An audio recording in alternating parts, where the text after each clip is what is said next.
he got jacked up.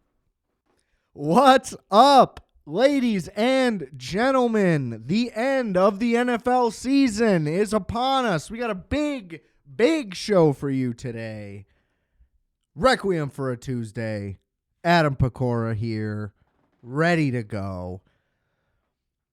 You know what it is. I did this like 6 times last year, and I thought, you know what? Maybe that's a little too much. And also, the Chicago Bears season was so tumultuous and sad and depressing that I kind of just couldn't. I mean, you know, you go back through the list of episodes here. I mean, what is it, like 6 out of the last 8 or something or whatever?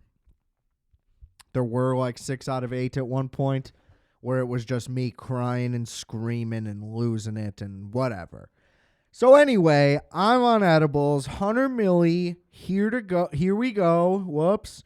Off to a good start. I am going to recap. So all season long, if you haven't been tuning in, I did the preseason version of this show also on edibles, and I gave out all my picks for every game this season. And I kept track of that every week. Did not adjust any picks based on what was happening in the league. What's the test? Do I know ball? And I kind of know ball, actually. So we'll get into that. Which, you know, am I surprised? I guess not really. But I'm not really a horn tooter. So, didn't toot the horn. But I am now. So, whatever. What a season. Per usual. Always crazy. Now, I would say that this is one of the more boring seasons we have had, and I don't think that's... I think the standings kind of reflect that, where there's like 4 good teams. There's literally like 15 dog shit teams, the Bears included, don't get me wrong. I mean, if you lost 4 games, you have like the 8th pick in the draft. It's like an unheard of lopsided situation. And like weirdly, like the Chiefs weren't good, at least offensively. Obviously, defensively, you can't be bad at both and win 15 games. But shit was just weird. I don't know. I feel like plays weren't as explosive. Like, of course, there was still amazing stuff. There were still spectacular catches every week. Maybe I was just so downtrodden that, you know, I just couldn't appreciate anything. That's certainly a factor. I mean, Lamar was beautiful. Josh was beautiful. Saquon, you know, I'm not trying to poo-poo anything. It was just an odd year. I actually do have some poo-pooings to issue later on in the program, but I will get there. First of all, rate, review, and subscribe. First of all, I'm 15 minutes into the show. Rate, review, and subscribe to Requiem for a Tuesday wherever you get your podcasts. I'm there yelling. So subscribe, share, get the word out. Hey, do you know some idiot that likes football? That's cool. Does he like to chuckle? Is he a little giggler? Send him it over. Okay? See what he thinks. Or she. Have any women ever heard this? Probably not. Anyway, looking at my papers here, which I don't need to be reading right now. It doesn't pertain to anything that's going on. So, check out all the links in the description below. They take you to a lot of stuff. We got merch. I have an Instagram. There's all the links to all the places for the podcast. There's music. There's goodies. Just lots of goodies. Check it all out. Check the bio. Share the episode. Subscribe. Thank you very much. Review? Okay. So, I guess the plan is I'm just going to run through the week's win-loss total it up, and then I want to compare my playoffs and division standings to what is actually happening, and then that'll be that. I'll give some thoughts on the various teams overall, and then we will do real playoff predictions for the actual games, and keep track of that as well. but those will obviously have to be updated every week anyway. So without further ado, I did kind of do this, the weekly recaps every week. Kind of got a little tired of it, to be honest with you. So some of those were cut down in time, if not from entire episodes. So here we go. Week 1, off to a great start. 11-5, week 1. The easiest week to predict, in the preseason at least. Week 2, 8-8. Week 3, 8-8. Keeping it positive. Only 2 seasons under 500. Everything else 500 or better. So that's great. So after week 3, we go from 8-8 to 9-7 in week 4 to 8-6 in week 5. Keeping it at 8-6 in week 6. Got to remember bye weeks, folks. To 9-6 in week 7. Then week 8. I remember this week. I did this one on the show. Tough week. 3-13. By far the worst performance. A complete outlier, though, because your boy knows ball once again. We rebound heavy with a 10-5 week 9. This would all be technically money line also. It's not like I predicted the spreads for each one, but still. Where was I? 10-5 week 9, 8-6 week 10, 7-7 week 11. Look at that. That's got to be some kind of omen. Nothing like a rhyme. 7-6 in week 12, 12-4 in week 13. Thank you very much. Brush your shoulders off there. 9-4 in week 14, 11-5, 3 weeks in a row, 15, 16, 17, and an abysmal 6-10 to close out the year. But, you know, nobody plays their starters. Everything gets shifted around. It all depends on who's where in the standings. No way I could have seen it coming. No way. So on the season, that brings us to a grand total of 156 wins to 116 losses. 57 win percentage, folks. I mean, come on. Listen, if I would have taken like real, I don't have any money, so this isn't a real thing that could happen. But realistically, had I placed a future bet, money line, exactly as I predicted it, I'd be up huge. You know? Although you got to imagine a lot of those were favorites, so maybe that's not the case. I guess I didn't factor any thought into that statement at all. So, now let's do the fun part, though, where I compare what my final standings are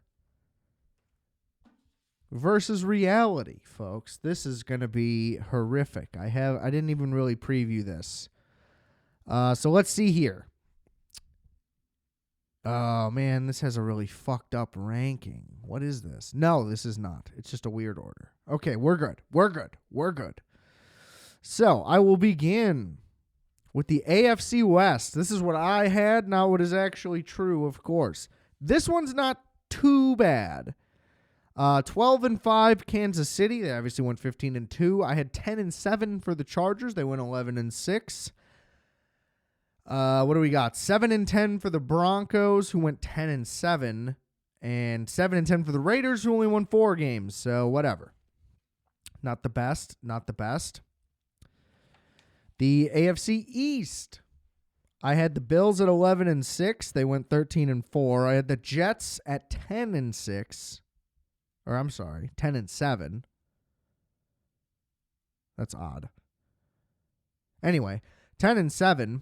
And they went 5-12. I had the Dolphins at 9-8, who went 8-9, and the Patriots at 3-14. They actually won one more game. More on the Patriots later, by the way. Next, we move to the AFC South. Horrendous division, the worst division in football. Had the Texans at 11-6. They went 10-7. Not bad. Gave the Jags 7 wins. I don't even know how I let it go that far, just because people were talking them up so much. Had the Colts also with 7 wins, so that one was pretty close. Gave Tennessee 5-12, so, nothing egregious really in the AFC so far outside of the Jets, which, what can you do there? Yeah. And then the North. This one is also pretty bad. Pretty bad. There we go. 11-6 to the Ravens. That one's close. They went 12-5. 11-6 to the Bengals. 9-8 missed the playoffs. Tragic. That week 1 loss to New England, which, again, we'll be talking about in a minute here. I had the Browns go 9-8. They won 3 games. They are the worst team in the league. And the Steelers 8-9. They won 10. Whatever.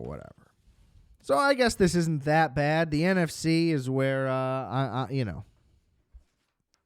this is where the Bears stuff really looks bad. Okay. We will start in the East yet again. I remember being like, I can't believe I gave the Eagles so many wins. That had to be a mistake. And I was wrong. I didn't give them enough wins. I said 13-4. They went 14-3. Cowboys 12-5. The Commanders actually went 12-5. The Cowboys went 7-10. I had the Commanders at 5-12. Not good. That obviously went the other way. And the Giants won 3 games. I gave them 4. My bad. They're the worst team in the league. Let's be honest. It's tough. The Lions did not give enough credit. Only said 11-6. This division I just blew. I just blew it. Mostly because of the Bears, but also because of the Vikings. 11-6. They went 15-2. I had the Packers at 10-7. They went 11-6. The Bears I had at 10-7. They were once 4-2, seconds away from 5-2, and they finished 5-12. And the Vikings 6-11. They went 14-3, nearly became the 1 seed in the conference. So clearly have the blinders on for my own division, which is also it also is like, well, how do I not know that these teams that well? I mean, I guess I just thought the Lions, like, how could they improve again? I thought that they would just kind of be like the same team again, but they really are they're getting better, which is great. I'm rooting for them. I hope the Lions win the Super Bowl. Who else is there to root for? Lamar or Josh? But the Lions? I mean, come on. They've never done anything. So that was bad. The West also, this is going to be ugly. I had the 49ers at 11-6, who went 6-11. Had the Rams at 9-8. They went 10-7. Had the Seahawks at 9-8. They went 10-7. Had the Cardinals at 6-10. They went 8-9. So, just got that order all fucked up. 49ers need to blow it up. I thought this last year, but I mean, obviously they succeeded. So what do I know, I guess? But you can't have your 5 best players all be yearly injury risk. Like every year, you're just worried and hopeful that they'll make it through the season. I mean, it's just not, it literally can't be sustainable. And I mean, Debo, maybe he was just hurt again, but it looked like he fell off a cliff. I mean, hard to say with all the injuries, though. Like, if Ayuk's out there, does that open everything up for everybody else and change everything? McCaffrey's out there, So I don't know. But, I mean, I would trade 2 to 3 of those players. Like, you just have to try something else. But what do I know? But, I mean, it is like, how many times are you going to try to run this same squad back with the same scheme and everything? And sure, then, outside of 2 really bad injury seasons, they still end up making the playoffs. But I don't know. How long are you going to be a threat for before that expires? I would make the move now. But, well, again, what do I know? I'm just a 57% winner. I'm a winner.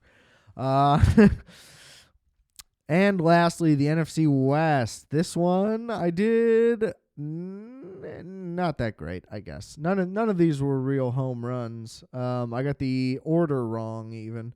So Bucks 9-8, they go 10-7. Falcons 8-9, nailed that one. That's as the Falcons are 8-9 or 9-8 every season. Yeah, the Kirk Cousins thing. I mean, it was baffling at the time.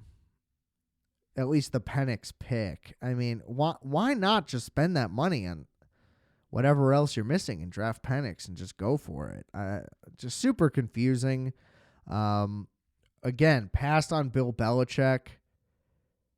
Everything about it just awful. I would feel terrible if I'm a Falcons fan. And that's how I'm about to feel as a Bears fan, which I'll get into in a second. So because of the standings that I had that you just heard, Saints 7-10, Panthers 3-14. They actually both went 5-12. So way off in the playoffs. That's good. Wow. Somebody write that down. Way off in the playoffs. So I had Bengals over Texans. The Bengals did not make it. Had the Chiefs over the Jets. The Jets did not make it. The Bills over the Chargers. At least both of those teams made it. Not what the seeding will be at all. The Chargers are actually playing the Texans. And the Bills will be playing the Broncos, who I did not have in it. And obviously the Chiefs have a bye, so just way off on that entire game. NFC, I had the Bears beating the Lions. Neither team will be playing for opposite reasons. I had the 49ers beating the Packers. The Packers will be playing the Eagles as the 2 versus the 7, not the 3 versus the 6. And I had Bucks Cowboys. And the Bucks will be playing the Commanders. That would have been the 4-5. In my thing, it's the 3-6. I then had Bills over Chiefs, Ravens over Bengals, who obviously, again, didn't make it. 49ers over Bucks, and then Eagles over Bears. Good. Glad I didn't go too crazy there. Just had them making the divisional round. Okay, so the AFC Championship game could happen. Well, maybe it can't because of the bracketing, technically. I don't even really know what would happen.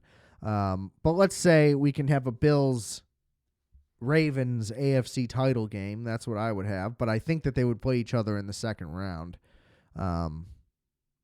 if they both win, which they probably will both win. So that can't happen. And then Eagles 49ers, the 49ers, again, will not be there. And I picked the 49ers to win. So my Super Bowl would be Ravens 49ers, and I believe I picked the Ravens to win. So maybe that could happen.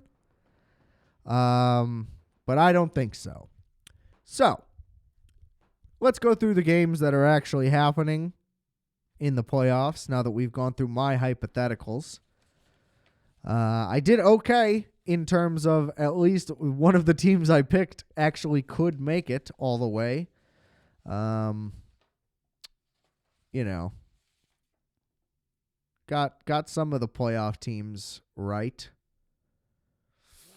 Missed out Bengals, Jets, the Broncos really fucked me up there.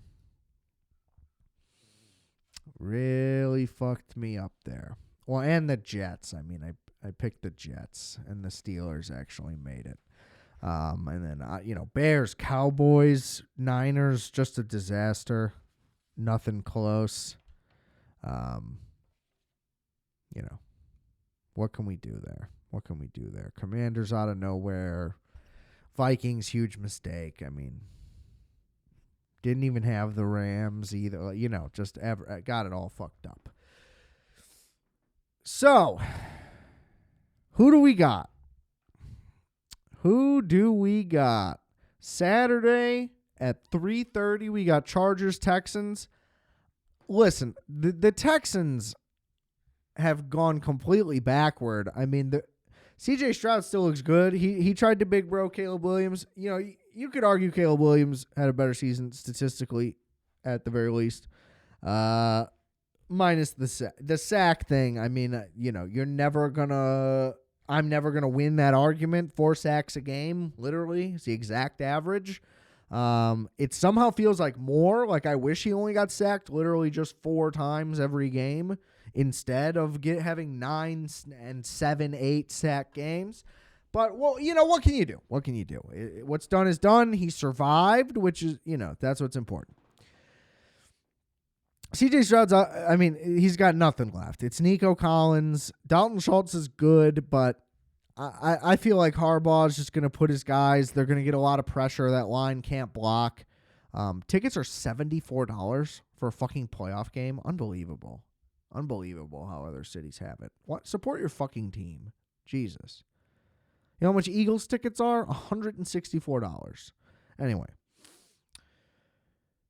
I just think the Chargers win easy. I think the only way the Texans come away with a win here is if they somehow get like a bunch of takeaways. But I mean, Herbert's thrown 3 picks. I don't know how many fumbles they've had, but I bet they've turned it over like 7 times all year. Home field advantage, maybe, but tickets are $74, so I don't know. The Chargers don't have any fans, so they won't travel. I got the Chargers easy in this one. I think they win by 10, 13, 14. Is that controversial? Probably, because it's probably a mistake. It is probably a mistake. So let's see. I'm gonna I'm gonna keep track of these too, so that I can revisit this. We're all about accountability here this year. I don't know why. I feel the need to do this. Pittsburgh, Baltimore, same thing. I mean, Baltimore, easy. Pittsburgh's offense is completely falling apart. I don't see how that just suddenly gets better, especially against a good defense. Yeah, Baltimore. It's just going to be Baltimore. Buffalo, Denver, same thing. I mean, I just can't take Denver seriously. I just can't. Now, they win this game, they will be taken seriously going into next year and the rest of this year. I just don't see how Buffalo could lose outside of, knock on wood, some kind of injury or something. Yeah, I just don't see it. Philly, Green Bay, I got Philly, assuming Jalen Hurts is playing. Green Bay could easily win. Christian Watson injury, not ideal at this time. Josh Jacobs is great, though. It sucks that we have to play them so much. It wouldn't surprise me if Green Bay pulls out a win in this game somehow, but I think Philly will show up.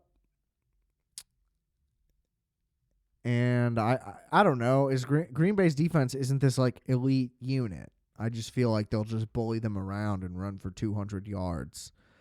But we'll see.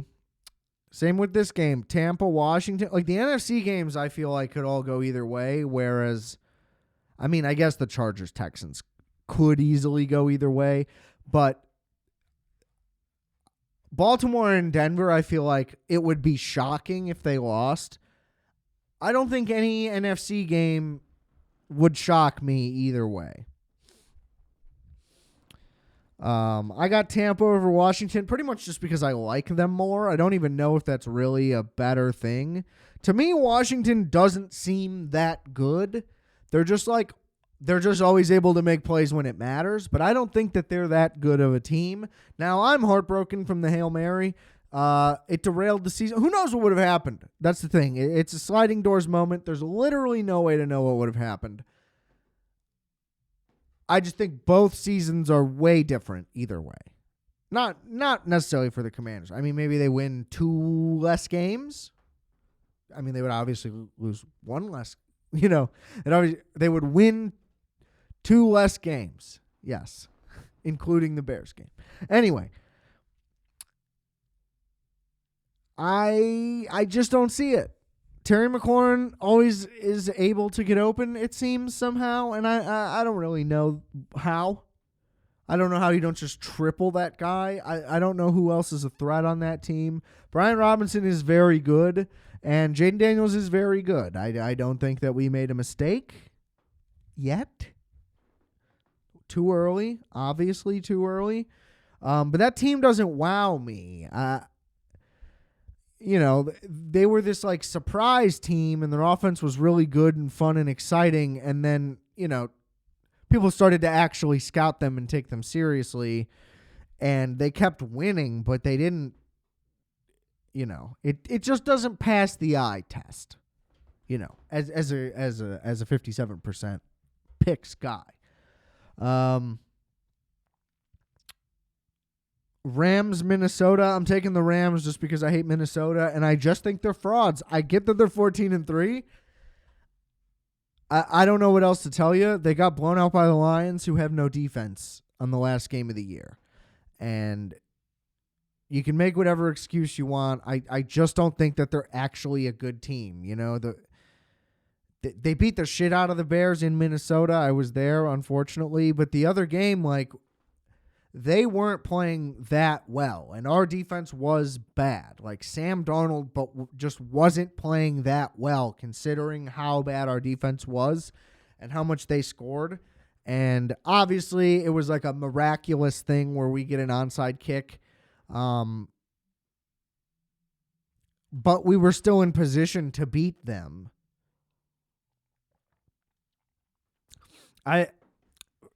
I don't know. It's not like I've watched every game they've played. I just don't trust them. And it seems like a game Sean McVay would win. But, same thing where it's like if the Vikings came out and won 34-17, that also wouldn't surprise me. So we will see what happens.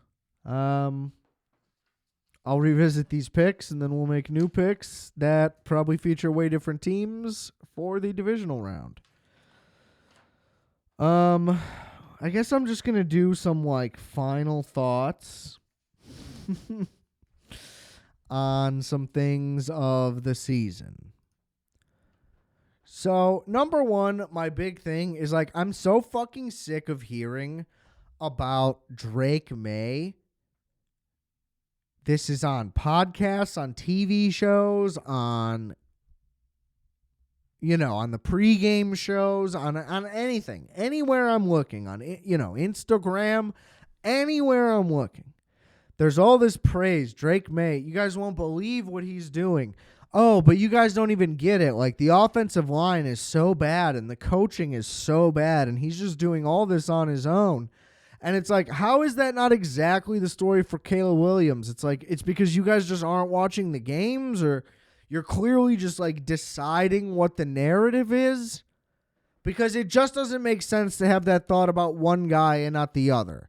Gerard Mayo got fired at the end of the year. Our coach was so bad he got fired in the middle of the year, and the offensive coordinator was before that. Everything about it's a complete disaster. And I have no faith in the organization going forward. Until it says Ben Johnson or Mike Vrabel has been hired, I'm not getting any hopes up, because all the names that are coming up in the coaching interview thing so far are just what the fuck are you guys even doing? Why are you wasting your time interviewing some of these people? And they're just going to hire some lame duck fucking loser you've never heard of, and he's not going to inspire anybody, and his scheme is going to suck, and it's for some reason going to be a West Coast offense with a lot of screens that we're not going to be able to execute, and it's all just going to be the fucking same thing forever. So that's where I'm at right now, outside of good win in Green Bay, at least a positive way to end the season. Caleb needed that. His end of game, I'm going to get back to what I was saying with the Patriots in a second. His end of game traits, this is the other thing, yeah, he didn't get the wins. A lot of that was coaching mishap, defensive collapse, Hail Mary. He made game-winning drives. He's played like shit for 3 quarters 5 times. So I'm not trying to say he's been balling out the whole time and, we should have won 6 more games. That's not necessarily true. What I'm trying to say is, though, when it has mattered, everybody's trying to make it out to be garbage time. When it has mattered, he has brought the team back. I mean, should have beat Green Bay, could have beat Minnesota. Washington, like all of those were the Detroit game on Thanksgiving. That one where we needed a touchdown. So either way, like to win, we could have went to overtime and got like that's too many steps. He just drives us down the field and gets us into position. Like he locks in and just delivers balls. And he's erratic as hell at times, just launching things over people's heads. I don't know if it's a lot of the time he has to just be throwing it away. But he has not been great at deep balls all season. That never really got much better. There was some improvement because there was just nothing at first. But there's something to be said about like the difference is Jaden Daniels' teams would score and then the game they would win and then the game would end. And our games would not end and we would lose over and over and over again. But you can't blame him. You literally can't blame him for those things. You're putting your team in position to win. I mean, if your argument is like he should have scored a touchdown, it's like, well, there's not, sure. And so to say that, like, but Drake May, like, franchise QB, locked in. He didn't win any games except for when they played the broken Chicago Bears, which, can we even talk about that game seriously? Now, the Cardinals game was before this, but the Cardinals game and the Patriots game, the Bears completely gave up. I mean, they scored 3 points against the Patriots defense, who isn't good. They had 9 sacks. I added it up. The Patriots only had like 31, 32 something sacks on the year. I didn't include yesterday's game, so I don't even know what it is. But they had like 40% of the season sacks in this game. Like the Bears just completely tanked and ate shit. Okay? And Drake May did not play well in that game. Can we look at his stats? Pull up his stats. Okay? What do we got here? It says box score. Where are the players? Okay. Come on. Drake May, 16 of 25, 1 touchdown, 1 pick, 4 carries, 24 yards. Awesome. Caleb, 16 of 23 for 120. Also not inspiring at all and got sacked 9 times for 51 yards. But he ran it twice for 15 yards. You know what I mean? It's just like you take out... They were just running at his head. Just nobody blocked him. It was unbelievable. Anyway, so that's Drake May's only win. You know why? Because week 1, Cincinnati. Jacoby Brissett is still the starter. Drake May's not even in the game. New York Jets. 25-22 New England. Drake May goes 3 of 6 for 23 yards. 3 carries, 46 yards, and a touchdown. So he gave them 1 touchdown. Exited the game with injury. Jacoby Brissett plays the rest of the game. They win the game. So if you're arguing like because he started, he technically like gets the win, then I guess he won 2 games. And then they win against Buffalo, and he doesn't play. I mean, he goes 0 of 1 and takes a sack. So I guess, again, if he started, then he won 3 games. But he didn't win the Buffalo game, and he didn't win the Jets game. He won 1 game against the dog shit Chicago Bears. And also, it's like, oh, yeah, they just need better blocking and new coaching and better players all around. And it's like, yeah, that's like every team in the NFL that sucks. Like, how's that? That's going to just happen because you have Drake May. He didn't elevate anybody. He only beat the Bears in the lowest point of their season. So shut the fuck up about this guy who we played and he did not look that good. You know? I think it's that simple.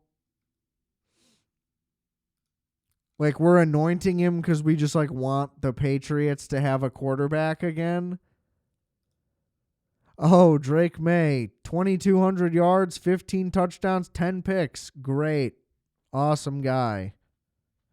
Like, those are fine, solid stat. But, like, what in there leads you to believe that that's, like, we got something going here?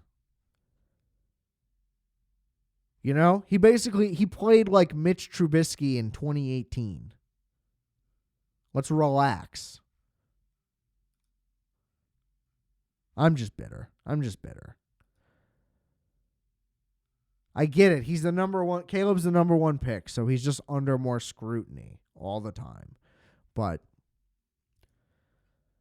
he obviously held the ball at times. You know, if 20 of the sacks were his fault, that makes sense. If 30 of them, that makes sense. But there were too many. I mean, the Bears are the kings of just snap the ball, let a guy through immediately. And it's like, even if you can get rid of it, nothing good's going to happen. You're still going to get hit. The fact that we had a guy throw for 3,500 yards, 20 touchdowns, only 6 interceptions. He ran for like 500 yards. I mean, this is the best player we've ever had. And I said that about Justin Fields too. That was true in talent. He did run for 1,000 yards as a quarterback. Like, that's not nothing. But I was wrong. I mean, he's not the best player we've ever had. I let the hype get to me there. And, you know, pretty easy to say that it's getting to me now. But if you have been a Chicago Bears fan, I mean, 3,500 yards and 20 touchdowns while taking 68 sacks, like, that shouldn't. He just keeps getting up and he just keeps fighting. Like, the kid is great. And they should spend $80 million on offensive linemen in the offseason and draft some and fuck the defense. Get a couple guys. Sure. Get whatever you can. Do something. Like, make an effort. But we should get the best anything possible. But I just have no faith right now. I mean, I think he's going to continue to maybe play as well as he can. And, you know, hopefully he only gets sacked 50 times next year. Like, this is what's realistically going to happen. As much as I don't want this to be true and I want this to be, oh, finally we're turning a new leaf type thing, I think they're probably going to hire a candidate that nobody else was even interested in, which is usually the case. Certainly one that nobody expected them to seriously hire. They'll fire Ryan Poles at the end of the year because they'll have another bad year. They'll only try to get guys in the draft. They're not going to spend any free agent money on the offensive line. Because they won't get into a bidding war, and they'll let some guy go over like $1.5 million, which never makes any sense to me. Could have just kept Roquan for 2 more, like 4 more million maybe a year, which is kind of a lot, but he's so much better. We all loved him too. Nobody likes Tremaine Edmonds. He is not good and is a liability, especially for that contract, which, ooh, you got a slight deal. Well, you know, this is why you got a deal. You got a worse thing. And that coach is going to be whatever. He'll maybe provide some kind of spark, offensive or defensive guy. Doesn't matter. If it is a defensive guy, they'll hire some coordinator who was unsuccessful in his last stop. Maybe we'll just retain Thomas Brown, which he did okay as an OC. The Bears went from scoring like 16 to 20. Whatever. Great. Whatever happens there, it won't be anything exciting. It won't be anything that changes how anything is done. Whoever gets brought in on the offensive line will either just get injured or straight up just like won't pan out. Caleb will still get sacked a ton. He'll maybe have slightly better protection, and, the little spark from the new coach will maybe get us like 8 wins at best, but they'll be ugly at times again. Hopefully not as ugly as this year, but probably. And it'll just be a whole nother year. Like, what if we took something seriously? And then Ryan Poles will get fired. And then, and then the cycle will just keep going, and then, Caleb will have won 25 games in 4 or in 5 seasons or something. You know what I mean? It's just he's won 36 games in 5 seasons. And we're just going to let him go. And, in 50, 60, 70, God willing years, I'll be dead. And we'll just keep doing it until then. So that's where I'm at. That's where I'm at again until it says Ben Johnson has accepted the job. And it's like the interview's scheduled. I don't know, will they announce that he's hired even though he's still going? If they go to the Super Bowl, do we have to wait to announce that he's hired? I don't remember, basically. Because if I can find out that who's getting the job, regardless of their coaching status, I'll check back in. But it's looking bleak. It's looking bleak because I assume Vrabel's going to go to New England now that Mayo's been fired, and that's it. I would only want one of those two. Anything else, we're just fucking around again. Pete Carroll would suck. He's old. I just don't care. He's too old. It's a bad idea. Now's not the time. If it was 5 years ago when he was available, yes, hire him. Not the guy who's 74 and had a year off. We're not doing Tony La Russa on the Bears. We can't do dumb shit like that. Okay? I don't want the coordinator of a team that didn't make the fucking playoffs. Oh, but the Miami Dolphins defense was good for one season statistically. So he should just be the head coach? Why are we interviewing him? The offensive coordinator of the Cardinals, they suck. Why? Because they kicked our ass? Who gives a fuck? What are we talking about? They're not going to make the playoffs. So why would their coordinator become a coach? What about you? But Ben Johnson is 15-2 and we have reservations? They should be interviewing 4 or 5 people. I don't give a fuck. This cast a wide net bullshit. That means you have no idea what you're looking for. You're just hoping a bunch of you go, oh, I really like that guy. He seems good.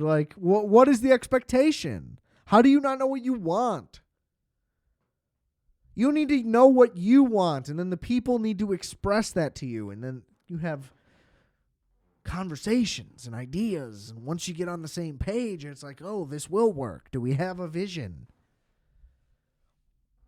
They're just we just want to be wowed. That's always their thing. It's who can do the best pitch? Which, I guess I get, what is an interview, but I guess what I'm trying to say is, who can just have, the best PowerPoint? Who can wow me in a presentation? Who can do some fucking Wolf of Wall Street, sell me a pen type thing? Matt Eberflus has a fucking acronym. Oh, great. This guy's got an acronym. That's perfect. You know what I mean? That type of shit.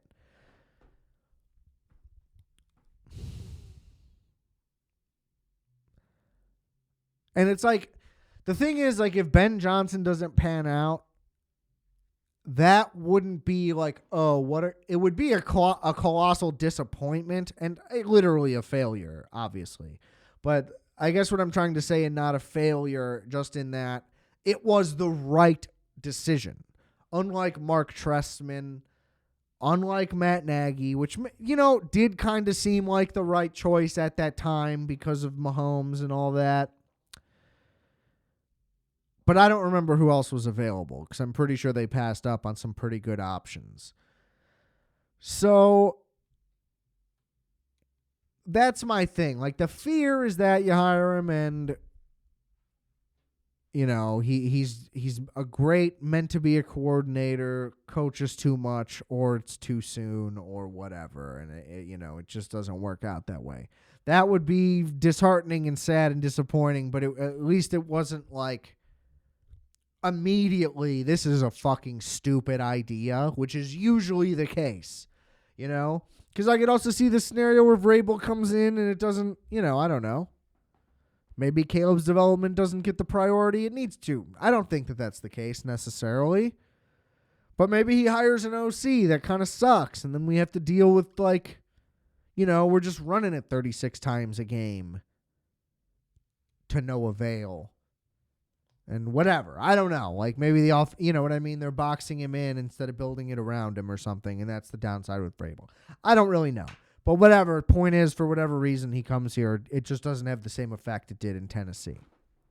Which it probably wouldn't, because basically everybody on our team just says that, like, every other player is fucking lazy and nobody works hard and nobody listens and the coaches don't make people do anything. And it's just like, what is going on over there? Like, it seems like a fucking disaster. They need somebody. Literally, everybody's just like, we need like a leader. It's like, that's just a head coach. Like, to say like you need your head coach to be a leader, you shouldn't need to say that. Your head coach should be a leader. If they're not a leader, they just shouldn't be your head coach. There's no head coaches that aren't leaders. No good ones, anyway. I mean, come on. So, yeah. I don't know. I'm nervous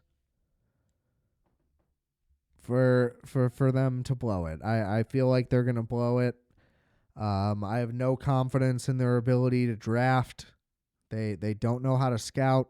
They're looking for all the wrong traits. They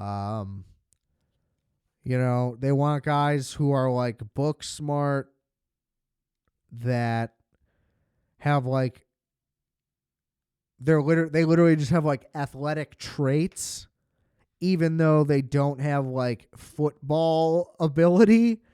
And we just keep drafting them because we're like, well, they're like smart gentleman guys with like crazy athleticism. And the plan is like, well, we're just going to coach the hell out of them. And the problem is all the coaches are really bad. And two, they would have been coached, like they've been coached well the whole time. You're just assuming that every football coach they've ever had hasn't been that good. And I get that the NFL ideally would have the best coaches at each position.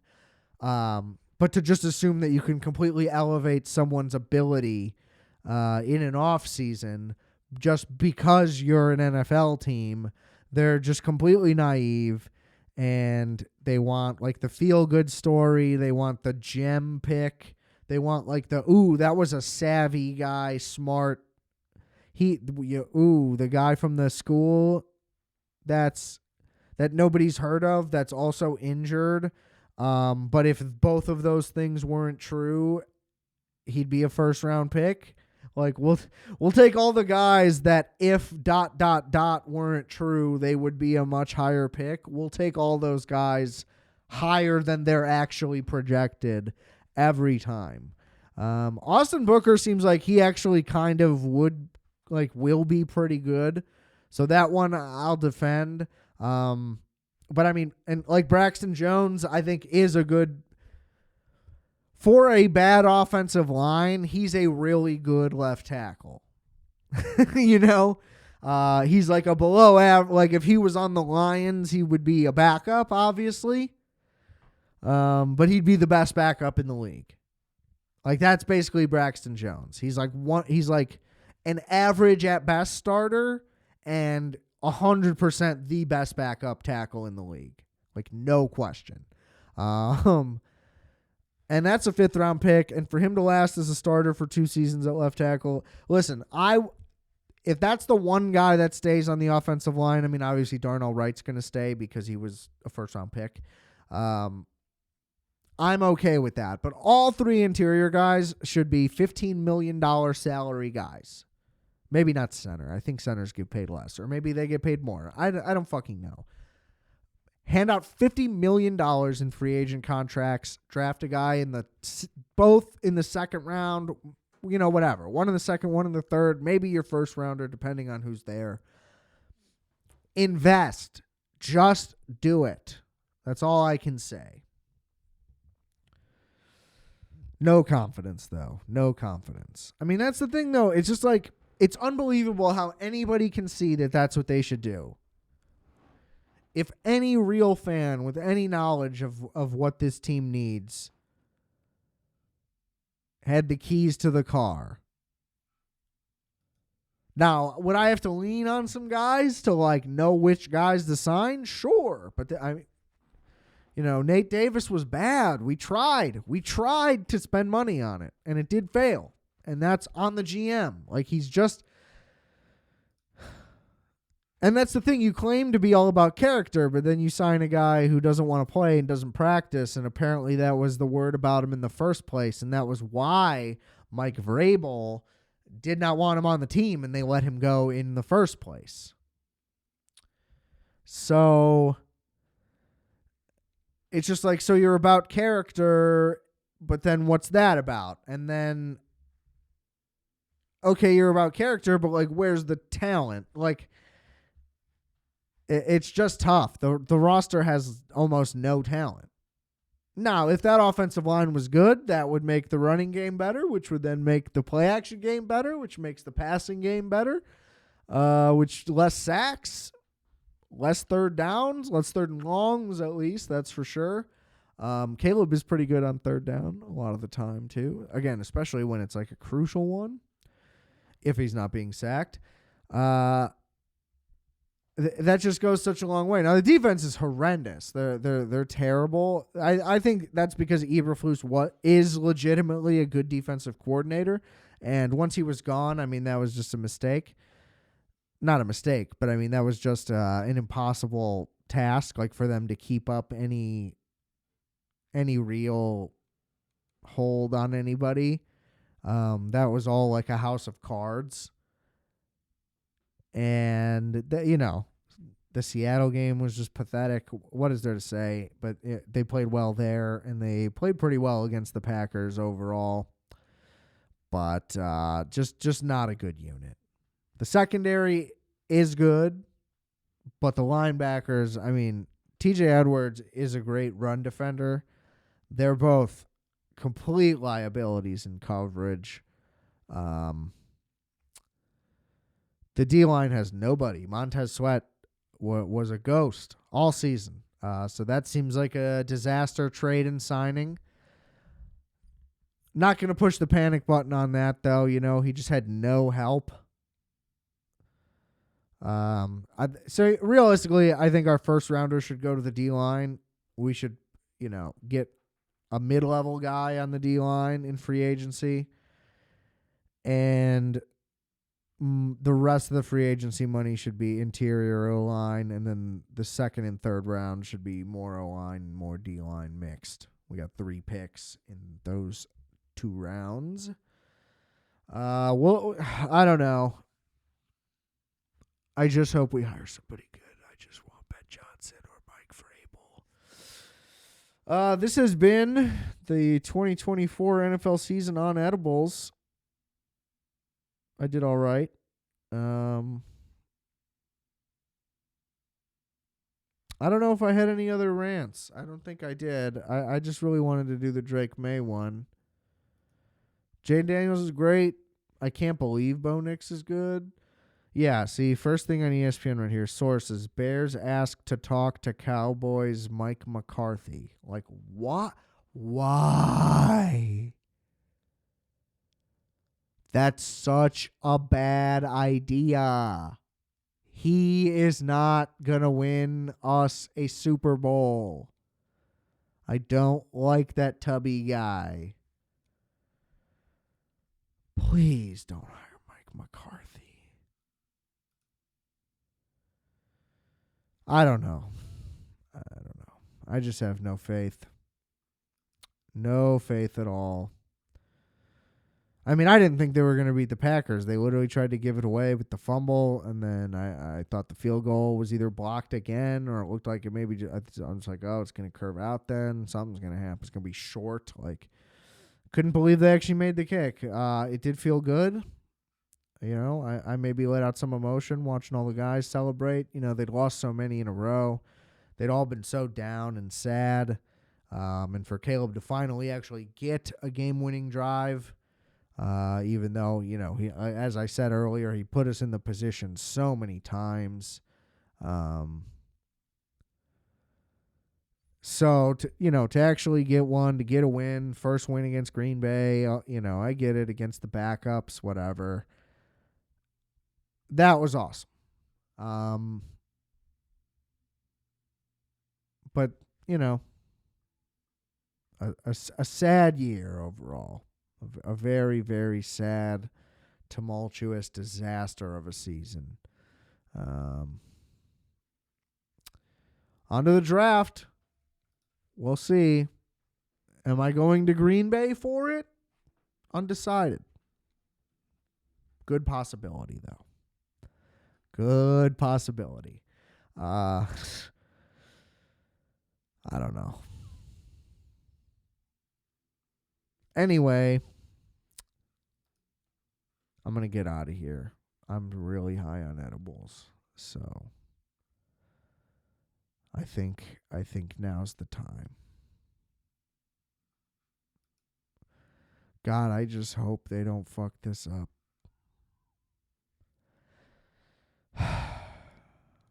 Like that was they say there's no moral victories, but when you actually get the victory, this was like a moral victory plus a real, like the real victory had a moral victory on top of it. They just needed it.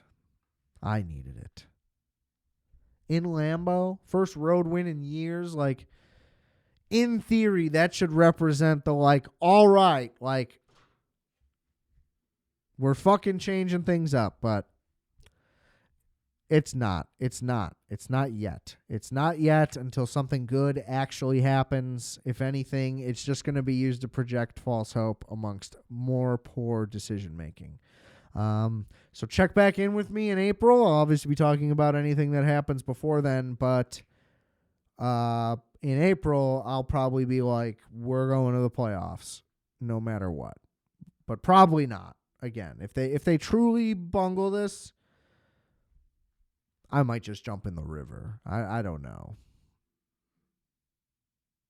Like, I really wish I could jump ship. It's just impossible.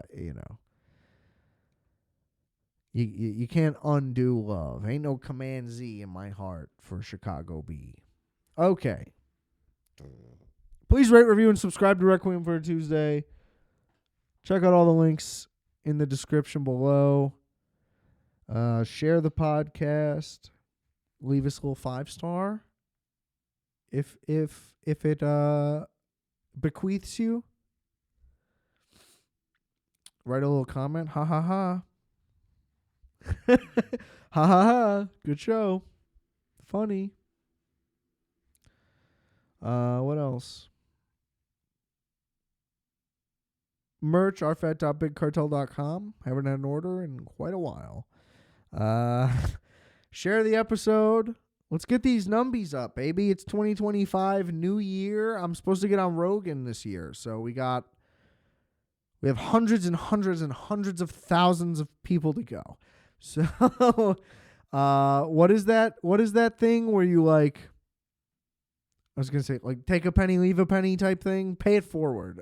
I don't know if that's similar. Pay it forward with this show until we hit 1 billion. And then, I don't know. I'll do like a soup kitchen or something. I'll pay people back somehow. Rate, review, subscribe, share. And that's it. Check out all the links. Remember, I are fat. You are fat. We RFAT.